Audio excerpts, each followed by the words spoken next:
De nombreuses plateformes cette année se sont focalisées sur la diffusion des discours de haine et de complotisme en ligne en général, et ça s'est traduit par le bannissement de nombreux émetteurs, de nombreuses chaînes YouTube, de pages Facebook, notamment plus récemment sur les questions de négationnisme, pour être plus spécifique, où là il y a une véritable charge où ces différentes plateformes ont considéré que ces discours négationnistes ne devaient plus être présents sur ces plateformes sociales et les ont simplement bannis.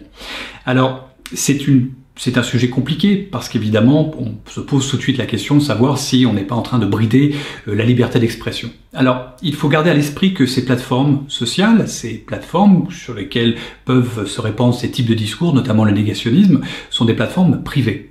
On est dans un espace privé et une entreprise a parfaitement le droit d'appliquer les règles qu'elle fixe à ses utilisateurs. Donc on n'est pas tout à fait sur un problème de liberté d'expression, mais plus de gestion d'un espace privé par une entreprise privée.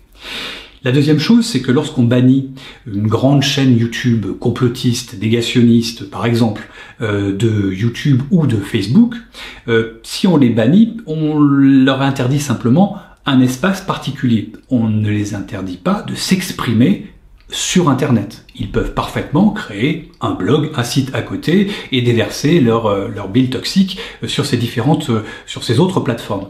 Donc, un bannissement de YouTube ou des différentes chaînes, ça n'est pas brider la liberté d'expression, c'est simplement interdire une plateforme plutôt qu'une autre.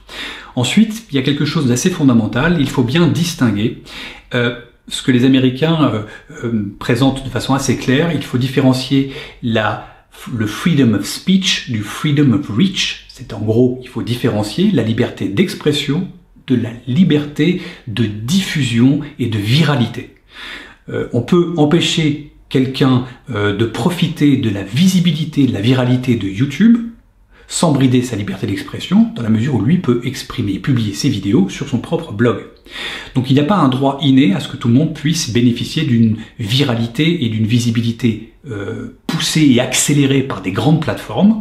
On a une liberté d'expression basique, on peut s'exprimer, mais on n'a pas un droit spécifique à être plus vu parce qu'on utilise une plateforme plus en vue. Il faut bien distinguer ces deux phénomènes.